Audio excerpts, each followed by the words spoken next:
Hey there, I'm Dex the Music Geek. Sometimes a band's success doesn't happen with their first album, but does occur with its second.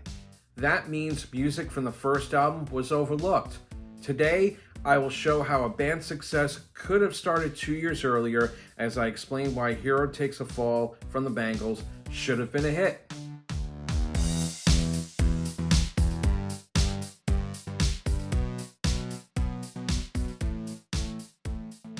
Welcome to Season 2 with a new location.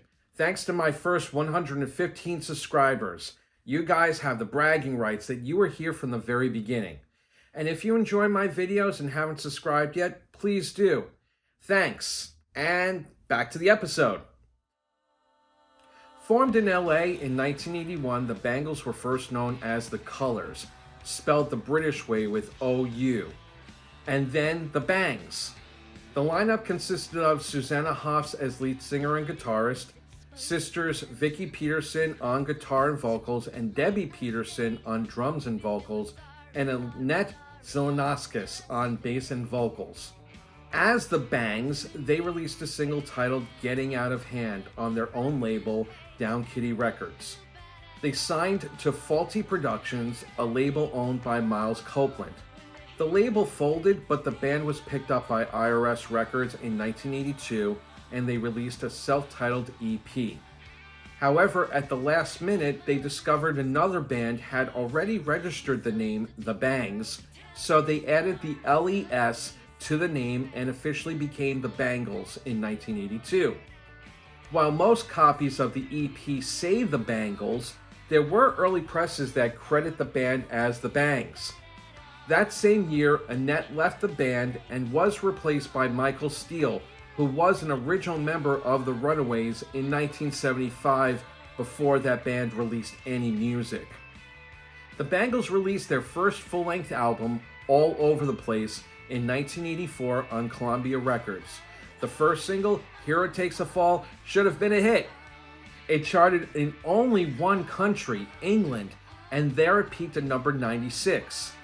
Sounding like a 60s British garage band, this pop rock gem clocks in just under 3 minutes and is a burst of rock energy.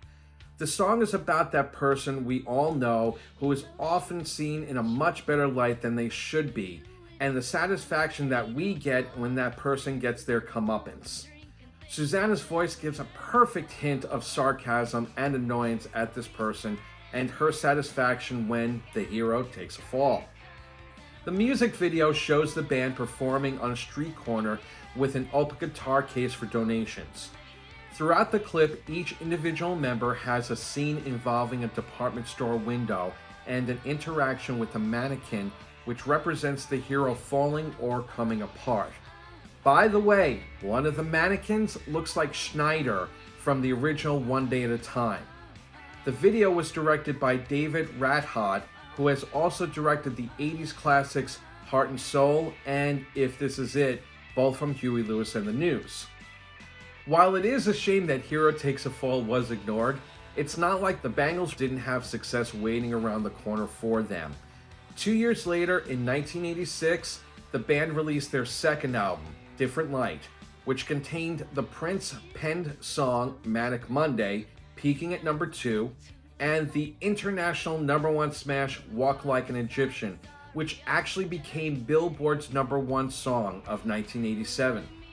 It also contained Walking Down Your Street, reaching number 11, and If She Knew What She Wants, stopping at number 29.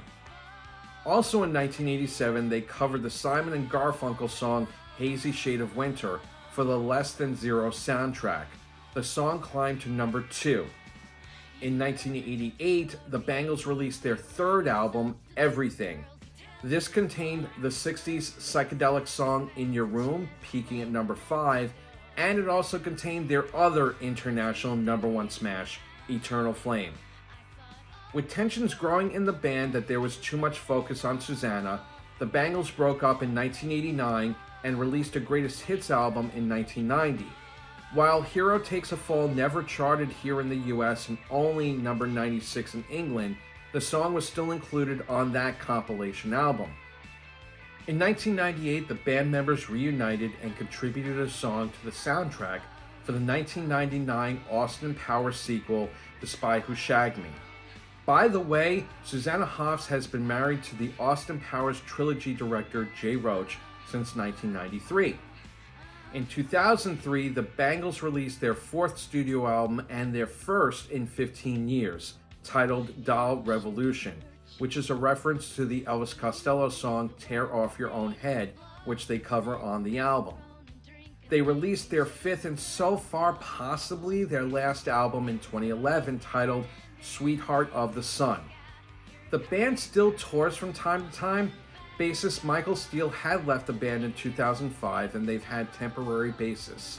However, as of June 2018, original bassist Annette Zilanauskas rejoined the band and now consists of the four original members from 1981. Please check out Hero Takes a Fall. I'm pretty sure you'll be surprised it wasn't a hit. Let me know what you think. I hope you enjoyed this episode. Peace and love to you all, and remember, music is the soundtrack of your life. Take care.